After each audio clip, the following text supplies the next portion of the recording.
উত্তরবঙ্গে তুষারপাতের সতর্কতা, দক্ষিণবঙ্গে শীত বিদায়ের আমেজ। কলকাতায় আজ আংশিক রৌদ্রোজ্জ্বল এবং পরিষ্কার আকাশ থাকবে। সর্বোচ্চ তাপমাত্রা 27 ডিগ্রি সেলসিয়াস এবং সর্বনিম্ন তাপমাত্রা 16 ডিগ্রি সেলসিয়াসের কাছেই ঘোরাফেরা করবে বলে জানাচ্ছে আবহাওয়া অফিস।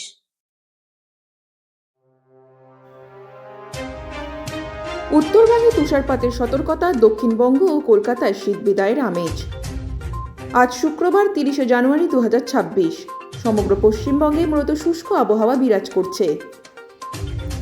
তবে দক্ষিণবঙ্গের জেলাগুলোতে, বিশেষ করে দার্জিলিং, জলপাইগুড়ি এবং কোচবিহারে ঘন কুয়াশা সতর্কতা জারি করেছে আবহাওয়া দপ্তর, যেখানে দৃশ্যমানতা 50 থেকে 200 মিটারে নেমে আসতে পারে।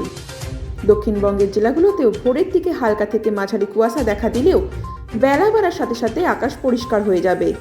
যদিও নতুন কোনো ভারী বৃষ্টির সম্ভাবনা নেই, তবে উত্তরবঙ্গের পার্বত্য এলাকায় অত্যন্ত হালকা তুষারপাত বা বৃষ্টির সামান্য সম্ভাবনা উড়িয়ে দেওয়া যাচ্ছে না। উত্তরবঙ্গে শীতের আমেজ বেশ ভালোভাবেই বজায় আছে। কোচবিহার, আলিপুরদুয়ার এবং 2 দিনাজপুরে সকালের দিকে ঘন কুয়াশার দাপট থাকলেও বেলা বাড়লে রৌদ্রোজ্জ্বল আবহাওয়া দেখা যাবে। অন্যদিকে দক্ষিণবঙ্গে শীতের তীব্রতা ক্রমশ কমছে।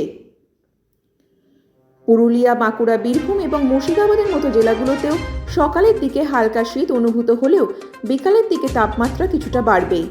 রাজ্যের গড় সর্বোচ্চ তাপমাত্রা 27 ডিগ্রি সেলসিয়াস এবং সর্বনিম্ন 15 ডিগ্রি সেলসিয়াসের আশেপাশে থাকার সম্ভাবনা রয়েছে।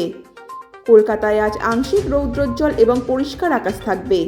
শহরের সর্বোচ্চ তাপমাত্রা 27 ডিগ্রি সেলসিয়াস এবং সর্বনিম্ন তাপমাত্রা 16 ডিগ্রি সেলসিয়াসের কাছাকাছি থাকতে পারে।